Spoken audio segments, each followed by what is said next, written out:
The text for the message this morning is from 1 Corinthians chapter 13 in honor of Valentine's Day coming up this week. The title of the message is Love That Lasts. We're going to read 1 Corinthians chapter 13 verses 4 through 8. I'll give you a moment to find that.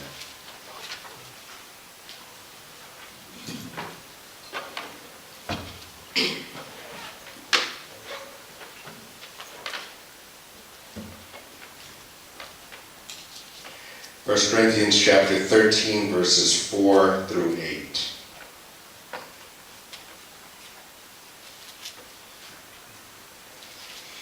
Paul writes on the subject of love. Love is patient. Love is kind. It does not envy. It does not boast. It is not proud. It is not rude. It is not self-seeking. It is not easily angered. It keeps no record of wrongs. Love does not delight in evil, but rejoices with the truth. It always protects, always trusts, always hopes, always perseveres. Love never fails. I saw a cartoon sometime back. It was a picture of a mother sitting at her daughter's bedside. She was reading her a story, a bedtime story. And you might remember from your childhood the Grimm's fairy tales, that book of bedtime stories. Well, this one was called, and you can see it in the cartoon, you can see the name of the book, the way she was holding it. The name of the book she was reading to her daughter was Grimm Reality Fairy Tales. And the story went like this. And the prince kissed the princess and they fell in love. They dated a while, moved in together, broke up, got back together, got married and had a baby, got separated, got back together again, broke up, got divorced, spent time alone rediscovering themselves, met someone new, fell in love, and repeated the pattern habitually ever after. Well, it's a funny story, but it's also kind of sad because it sounds all too realistic to us, doesn't it? As I was thinking about a message for today on the subject of love, I thought, well, I'll find a love story from the Bible and talk about that. So I thought about Samson and Delilah. But that story didn't end up too well. Then I thought about David and Bathsheba, but that story didn't begin too well. And then I thought about Abraham and Sarah, but they really had problems all throughout the relationship. But the most profound words on the subject of love ever written are found in the Bible. The most beautiful, meaningful words on the subject of love are in the Bible, and they're the words that we read this morning in our text. Because love, when looked at from the perspective of God's love, is still the guiding principle for relationships. And so I want to show you this morning from this brief text that we read 5 things that Paul points out about love that lasts. The first one, the very first words in the text that we read this morning, love is patient. I don't know, I can't say with certainty that Paul put patience first in this list of 5 things, if he put it first intentionally or not, but I have a hunch that he did. Because in any relationship that endures for any length of time, and by the way, I've designed the message this morning so that these principles will be guiding principles for any relationship that you have, not just romantic relationships, not just in marriage, but you can apply these to any relationship. In any relationship that lasts for more than a few days, you are going to need the virtue of patience, because it's just inevitable that 2 people are going to try one another's patience at times. And we get discouraged sometimes, we get impatient in relationships. I remember reading about the great New England preacher, Philip Brooks, who was known as a very patient man, a very calm, almost stoic kind of man. And one day one of his friends found him pacing back and forth in his living room. The friend described that Brooks looked like a caged animal pacing back and forth. And he asked his friend, Mr. Brooks, what's wrong? To which Brooks replied, the problem is that I'm in a hurry and God isn't. Ever feel that way in some of your relationship? You know, you're in a hurry to get to where you're going and it seems like God isn't. Listen to what Thomas à Kempis. Thomas à Kempis was a medieval monk, and he wrote one of the enduring devotional books of all time called The Imitation of Christ. Listen to what Thomas à Kempis wrote on the subject of patience. He said, patience is more than being willing to suffer as much as we think proper. The truly patient man asks nothing from whom he suffers. But as often as wrong is done to him, he accepts it all as from the hand of God and counts it as gain. Now, I don't know if Kempis had romantic relationships in mind or just relationships in general, but it applies either way there. It's a good guy. And so Paul says to us in our relationships, be patient for one another. It occurred to me in reading this that in a sense patience is just another word for waiting, right? You'd think we would be used to waiting. We do so much of it. Pretty much anything you do, you wait. If you go to the store, you wait in line. You go to the bank, you wait in line. You go visit your doctor, you wait in his waiting room. We have a word for that place, the waiting room. We spend most of our lives waiting around for something. Why should it be any different in our relationships? Paul counsels us to wait on one another.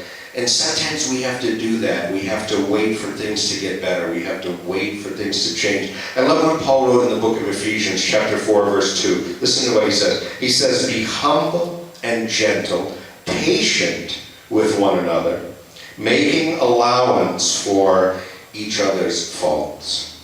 Sometimes we have to wait for someone to change and to grow, just like God does with us. And that waiting is called patience. So love is patient. The second thing, it's also in verse 4, love is kind. Now, patience is an inner virtue. Kindness is an outer virtue. It's the caring for another person that is done on a daily or everyday practical kind of basis. I put in the bulletin this morning the quote, I'm not sure who it's from, but someone said, kindness is a language that deaf people can hear and blind people can see. And I like that.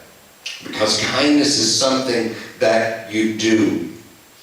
In your relationships with other people, kindness is measured in the little tiny things that you do on a daily basis. In marriage, for example, it's taking out the garbage, it's washing dishes, it's whatever you do to make the relationship run smoothly.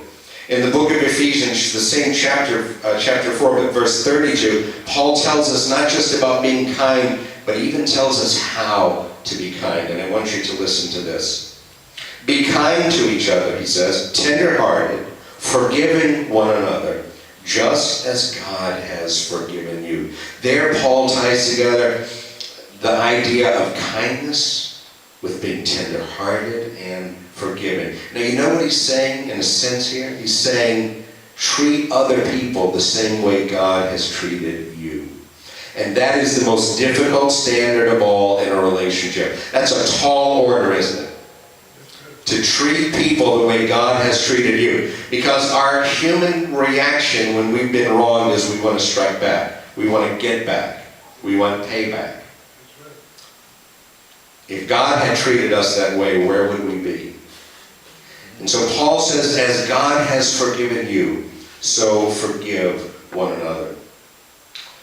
The people with whom you are involved in whatever relationships they are, marriage, family, friends, co-workers, They make mistakes.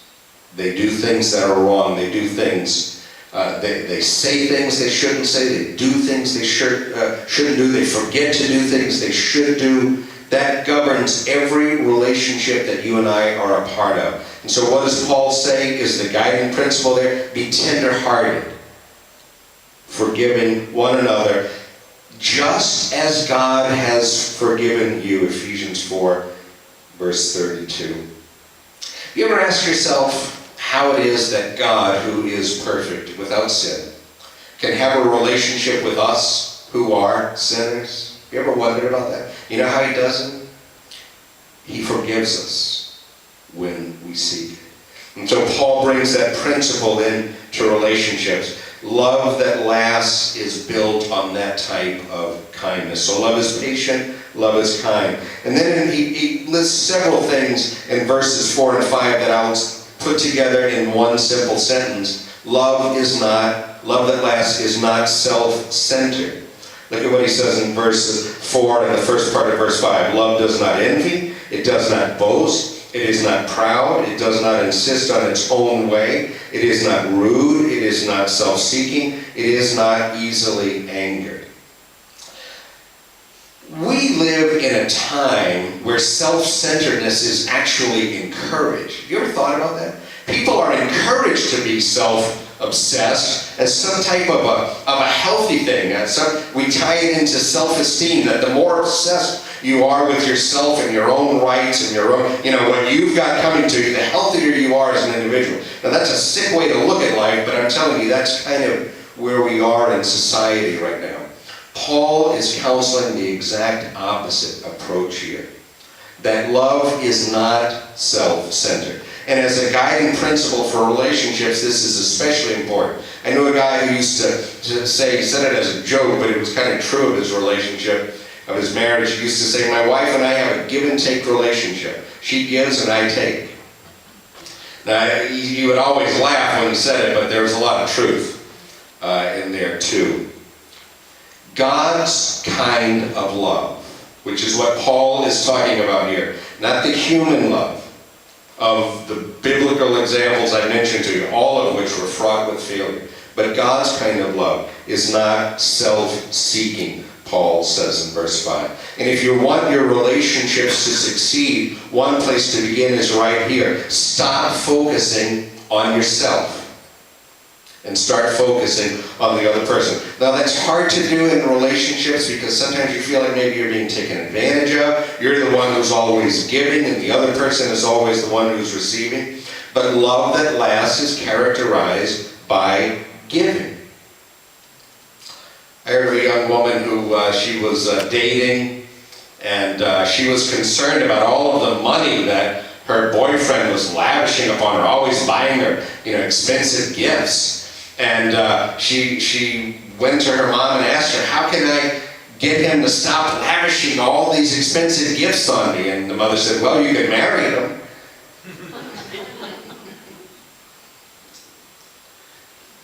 Love that lasts is giving. Now, I'm not talking about giving gifts. That's not the kind of giving I'm talking about. I'm talking about the kind of giving that doesn't keep a list of how much I've given compared to how much you've given. How much I've done for you compared to how much you've done for me. Love that lasts is not self-centered. It takes the focus off of self and puts it on the other person. If you want to be in a successful relationship, be a giver, is what Paul would say. Keep on giving. Give sacrificially. Don't wait for the other person to give first. Once again, that's exactly what God did with us, isn't it? He gave without thought of return. He gave his only son. He gives to us without thought of payback. He gave to us first. Before we loved him, he loved us, the Bible says. That's our examples here. And so that's the third thing. Love that lasts is not self-centered. Here's the fourth thing that's in verse 5. Love that lasts is forgiving. Paul says there at the end of verse 5 that it keeps no record of wrongs. Now that's a hard one because it's difficult to let go of something when someone has injured you. Someone has done something to hurt you. I heard a woman say once, and if you're married, you can probably relate to this. She said, I've never thought about divorcing my husband. I have thought about killing him.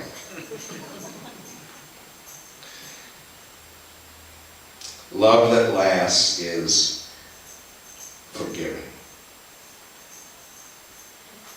I love the motto. I think it's the AA motto. I think it is. They say, let go and let God. Is that AA? If it's, wherever it's from, I like it. Let go and let God. That's at the very heart of the secret to happiness in a relationship. Paul says that love keeps no record of wrongs. I heard of a couple, this is a true story. They'd been married for some years, 15 years or so, and had hit, a rocky patch where there was real trouble in the relationship. The wife especially was unhappy. And so she suggested that for a month, they each they make a little box, or just get a little box, but it would be used as a complaint box that each would have against the other. And for 1 month, every time the other one in the relationship did something that upset them, they would write it down on a piece of paper and put it in the box. And then at the end of the month, they would read the husband would take the box of complaints that the wife had written, and he would read each of them. And then the wife would take everything the husband had written down on his lips, and she'd read it. And so they did that for a month. And at the end of the month, the husband got the box that the wife had written, and he took out all of the slips, and it said things like, leaving the lid off the top of the jelly jar, not closing the toothpaste, leaving wet towels on the bathroom floor, dirty socks not in the hamper, and so on. And then the wife got the box of slips the husband had written.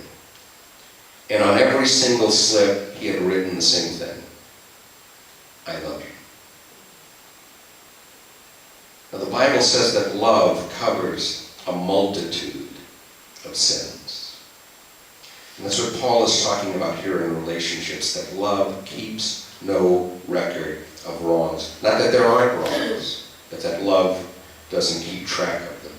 And at the hardest moments of your relationships, the power of forgiving love will see you through them. And so that's the fourth thing. Love that lasts is forgiving. And here's the last one. It's in verse 8.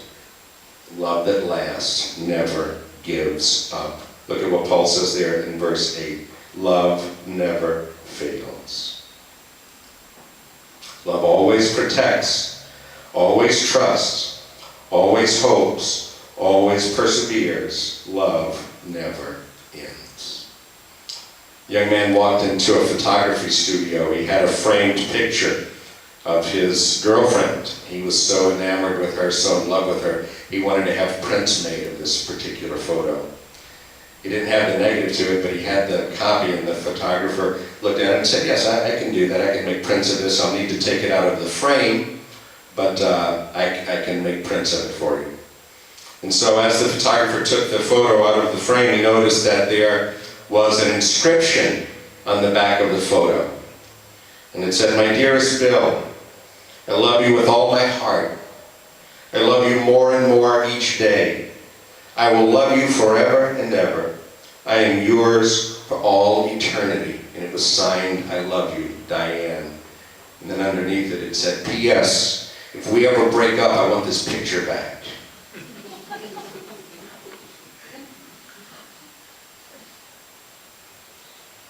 Love never gives up, Paul says. It endures.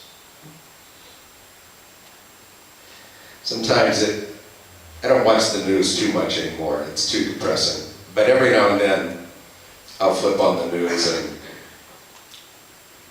hardly a newscast goes by without seeing something like this. Some mother's son has been apprehended. He killed somebody in some drug deal gone awry. And they'll interview the mother, and the mother, she's just filled with love for this boy. She doesn't see the killer. She doesn't see the drug dealer. All she sees is love. All she sees is her little boy. And I've thought from time to time how fortunate we are that God doesn't see us for who we really are, but for what He can make us. And remember, we're talking about the principles of God's kind of love here. That love never gives up. That's what God's love is like in our hearts. And so many relationships end without the people ever giving God a chance. You and I serve a God who specializes in miracles. You and I worship a God who is the God of the second chance. And so give God a chance to heal whatever is broken in your relationships. He can do it. So here are the 5 principles then of love that lasts. Love is patient. Love is kind. Love is not self-centered. Love is forgiving. Love never gives up. There is no greater power on earth than the power of love. But you have to choose to exercise it. There was a man on a subway. He was doing a crossword puzzle.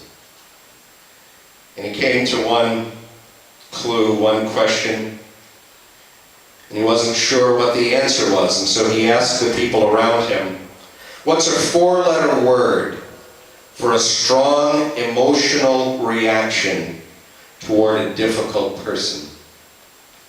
And someone standing nearby said, the answer is hate. And then a lady interrupted and said, no, the answer is love. We're all in our lives doing a crossword puzzle right now, so to speak. What you choose to write in that 4-letter space is up to you. This morning we're going to sing, as our song of invitation, hymn number 275, I Surrender All. Let's